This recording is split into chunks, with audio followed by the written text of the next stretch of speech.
I know I deserve this. I've worked hard for this. 17 years, working on 18 years, traveling up and down the road. This is my life. I was so unhappy. I wasn't getting the love for this. I just needed to be happy. And the offense! We have a new champion! Now I have that Ring of Honor championship, and I'm not going to let it go. This is the moment where everyone else in that locker room, they need to step up. Welcome everyone to Ring of Honor. This is DS, and today we're here for NXT Deadline and ROH Final Battle Review. And for popular demand, we brought the cutie again. Thank you for joining, Alexis. Thank you for the invitation. I'm kind of getting used to these invitations out of nowhere, and I love them actually. No, it truly was out of nowhere because I was trying to just include it in my weekly review, but then I watched it and I was like, damn, these were some good matches. We got Athena becoming the new ROH Women's Champion, and then of course, this new match, the Iron Survivor Challenge, turned out to be really, really fun. So thank you for joining. Love your crown. It is not the golden one anymore, but next. There's multiple crowns? Yeah, no, I have multiple crowns. The budget. Okay, so let's jump right into NXT Deadline. So this is the last WWE pay-per-view of the year, and we got this new creative match, Iron Survivor Challenge, that is basically to win the match, you have to earn most points. And to earn points, you have to pin or submit someone. The person that submitted or was pinned, I don't know, Box, the jail. penalty box, they call Penalty box, the jail. You're gonna be in prison for 90 seconds. It's very similar to the Queen of the Mountain match without the ladder. The time limit is 25 minutes, and every 5 minutes, a new competitor comes in. So we started out this match with Roxanne and Zoe Starks. I'm gonna call Roxanne AJ Lita. She was wearing... Oh god. Because she was wearing the AJ Lee's NXT outfit with the fishnet of Lita. Well, creativity coming through there. I love actually that Zoe and Roxanne were the two first ladies in this match because I believe they are the best wrestlers out of the 5 who were in that match. It set the tone for what was coming. Zoe Starks, you know that I have some vendetta against that character, by the way. Not the person, the character. The sushi restaurant? The sushi restaurant. Disrespect that she showed at the sushi restaurant. I have vendetta against the character. But she really held her own. And I think she was like the linchpin of this entire match. She was amazing. I think Zoe Stark is an athlete who was criminally underrated because she spent a lot of years in independent wrestling and nobody really took notice of her. But she's athletic, she's agile, she's strong, and her finisher is chef's kiss. Z360, it is actually nominated for the finisher of the year for our Women's Wrestling Awards. So if you like that, go vote. But also, I just want to talk about Roxanne Perez, because Roxanne Perez is so good. I feel like she's just 100% built to be the best babyface of all time. The way she sells, the way she kind of like is able to connect with the audience. It's amazing. I'm not sure if you noticed this, but having Booker T, who apparently was her coach, added a lot to this match because they were building all this background of Roxanne starting her career when she was, 16, 15, and how she was the last one to score a fall in the match. I think the storytelling was there for us to root for Roxanne. And then, Booker T was crying. Oh, he was crying. I thought that was set up, but I think it was real, right? He was like crying, but he also looked like he was laughing. So, I don't know what was going on, but he was like full on crying, so happy for Roxanne. I really like that moment. So after these two, we got Kiana James come in. I don't understand her gimmick. I haven't been able to connect with her actually, but I do have to say I've been impressed every time I see her in the ring, and despite being the only one who never got a fall in this match, I think she's shown a lot. Kiana James, her gimmick is that she's like the smartest woman. She's a real estate queen. She's got the ugly bag she carries around. She always talks about like getting the points, the math. She didn't get any points, so she like gave up because I thought she was gonna use her strategy, and like I thought that strategy part of it will be what makes her being in this match interesting. I will just quote Booker T when he said there's no strategy, because that's what happened. There was no strategy from her, but she did have some nice moments. What do you remember from her? Oh, bitch, she's everything I remember. She's like, she didn't come up with strategy. She was just wrestling here. She was doing the Spanish fly at the end. She was doing that moonsault out of the barricade. Like, I was shook. Because I always just think of her as like that smart girl using some weird tactics to get her wins with that weird-ass gimmick. But I'm like, wait a minute. She wrestles this well? What? She does. I mean, I think she would silence a lot of critics because of this performance. She shushed me out for sure. You put the shade in the ugly bag, honey. I love what she was able to show here, so I have a little more faith in her on what she can deliver with that gimmick. Because I actually am really enjoying her gimmick. Next we saw was Cora Jade. Cora Jade looking amazing with the barbed wire inspired outfit. That was hot. Cora Jade is the reason I still remember NXT exists. Becoming heel was the best thing that could happen to her. And I feel like she's doing the best she's ever been. I wouldn't say... The shade's coming. No, in this match, I was trying to think what she did. Like, it was obviously her and Roxanne's like rivalry was like a big storyline. She picked up a pinfall with Schoolgirl. With the Schoolgirl, right? Yeah. And I eventually did like her landing that massive DDT on Roxanne, even though Roxanne was able to pick up the win. So that was kind of a cool storyline going on. And at the end, we saw Indy Hartwell come in. Wait, what? I don't know. It's just the song starts with impressive, but was it impressive though? I feel like I've been disappointed in Indy Hartwell ever since Persia Pirotta was released. She hasn't had a clear direction. I think her direction is just being like a basic wrestler. Like she literally. Oh, no, I'm not even like. I think it's dead serious. Back to basic, very like. She Lazy Evans?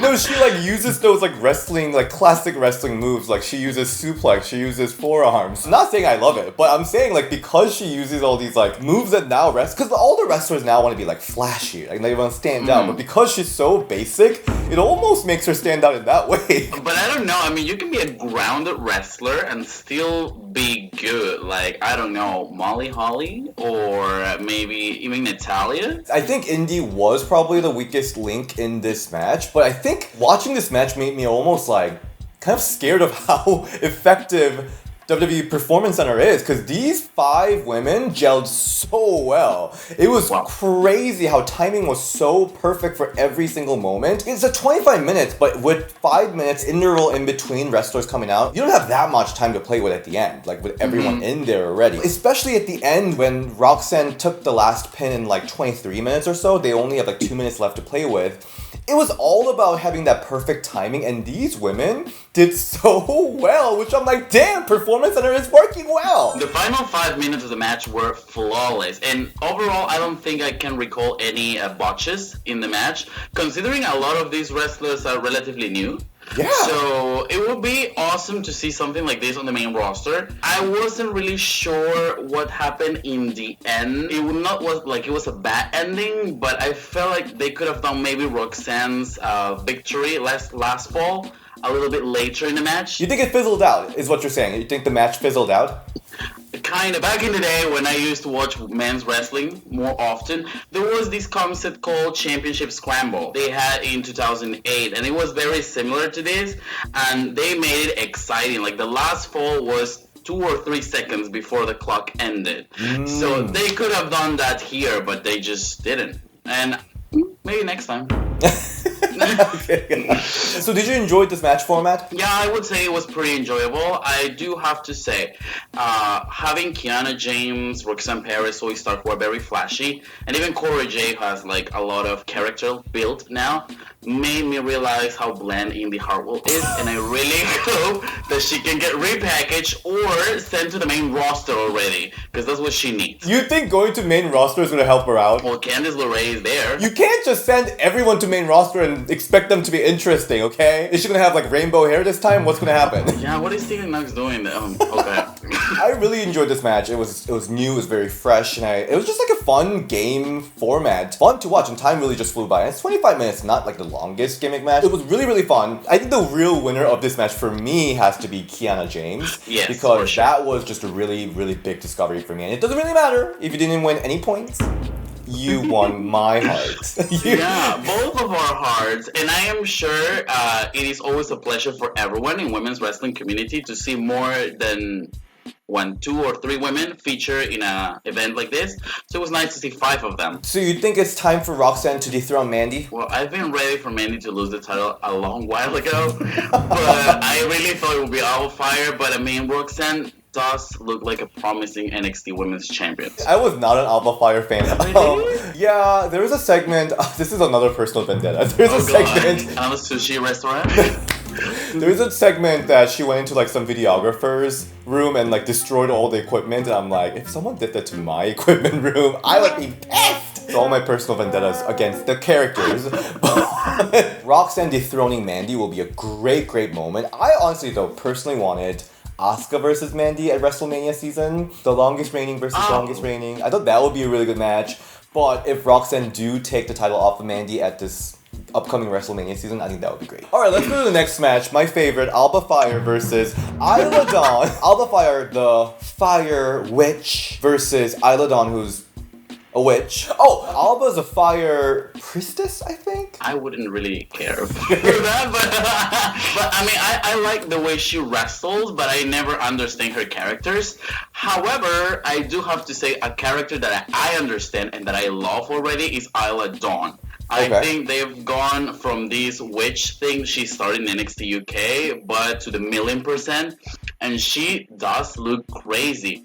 And even playing in the... Did you see the pre-match promo? It was so good. And I feel like it portrayed Isla Dawn even crazier. So we're gonna talk about that crazy freaking ending, because ending was... people were very divided about it. Before the ending, they were wrestling. Like, they brought what the UK wrestling was all about. Like, both of them did not hold back. Alba Fyre is such a great wrestler. Yeah. She's so great. She can do many different in-ring styles, and all of them work. So there were certain moments like the dive to the outside, or that way that she climbs the corner and then did like a rolling senton to the outside. She never ceases to amaze me. I love her. You know, when you watch wrestling enough, you kind of like figure out, oh, this is gonna happen, this is gonna happen. You know, there's like a certain type of formula that we expect. But these two were just throwing their bodies everywhere. It really felt like a grudge match. I love when bodies are thrown everywhere, but Are you talking about your last night? Because I wish. I would just say Isla Dawn here in this big platform, she was there to prove that she was one of the main reasons why the NXT UK roster was so great. And I think she opened a lot of eyes as well. So the ending, this is not like anything that we've seen before, where Isla Dawn like gently touched referee's leg. Mind you, this referee was the one that she did the Black Mist on previous NXT episode. And he just starts being poisoned or cursed, and he just starts like puking black goo out of his mouth. I feel so bad because I didn't really notice until nobody was counting, and I'm like, oh, he's dying. He was literally dying on the corner, but nobody really cared about him. I wouldn't say they executed it that well because they could have done something a little bit better than just a gentle touch on the leg. But I guess the purpose was fulfilled in the end. I'm always up for creative things in wrestling. People are just haters. But I do appreciate an innovative queen like Isla Dawn. Yeah, no, I actually really enjoyed it because it was very campy. I did not expect like referee to puke out and like die in the corner. That's something I did not expect to watch during watching NXT TakeOver. I love that NXT 2.0 has expanded a lot to a point where I feel like, you know how like Marvel, do you like Marvel? No. What I'm trying to say is that Marvel has like their own corner of MCU where it's like the mystic corner with like Doctor Strange, like Wanda. I almost feel like this fire priestess and this witch, and then like, I don't know where Soraya is, but with her magical girl shit, like it seems like its own little like magical corner of NXT, which it's growing. I'm kind of into it. Well, I mean, I guess you're right because NXT 2.0 did help a lot character-wise.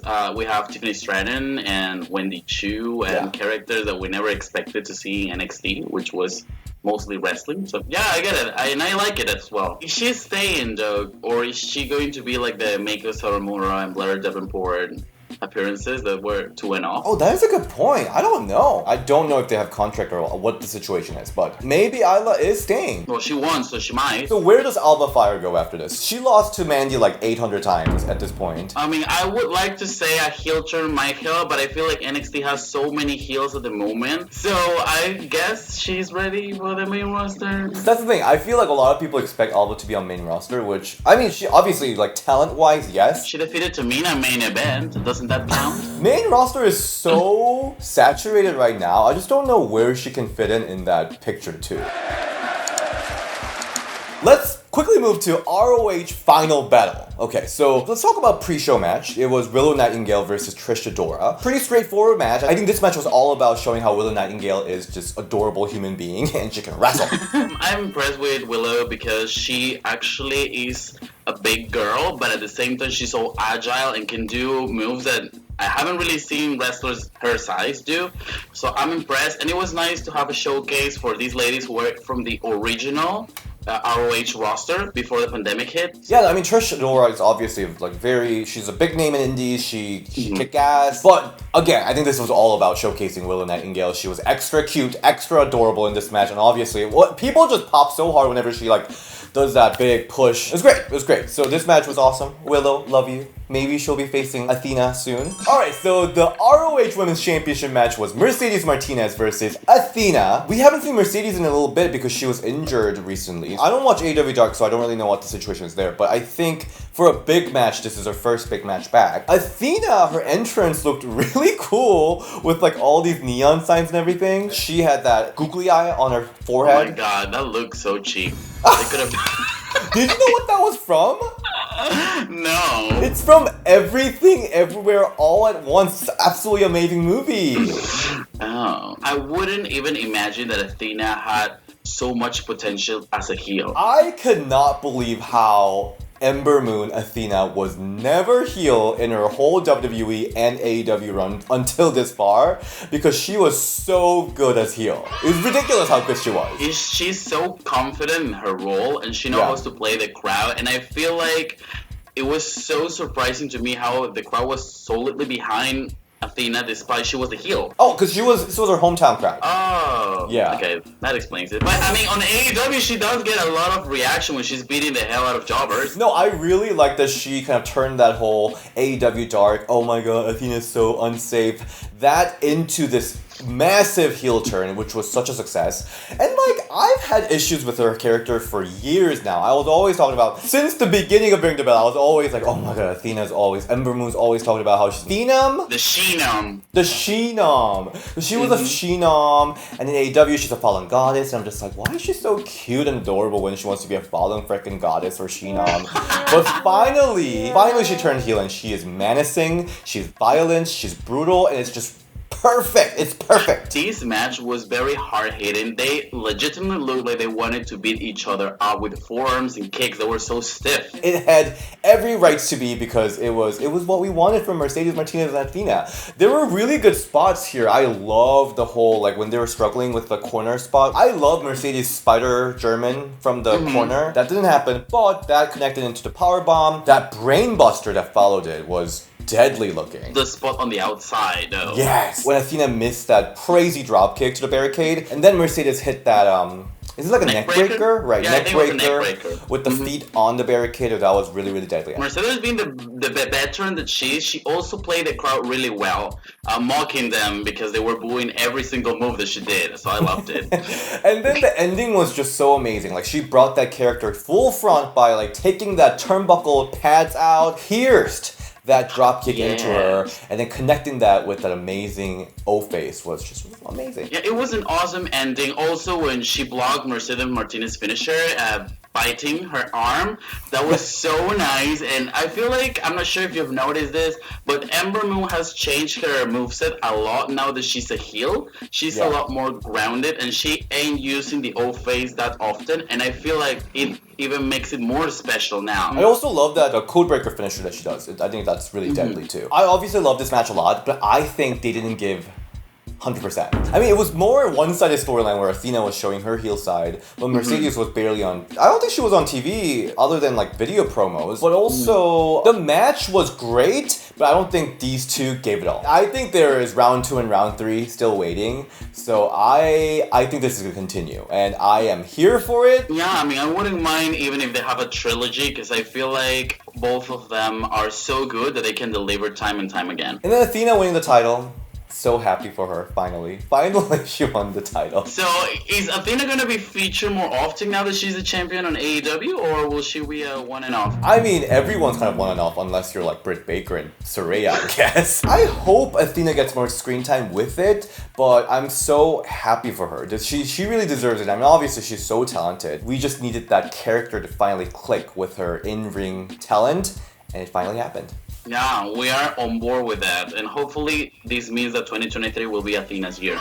Yeah, I really hope so. Alright, so that was our NXT Deadline and ROH Final Battle review. It turned out to be a really, really good pay-per-view. So Alex, wait, how is your channel going, by the way?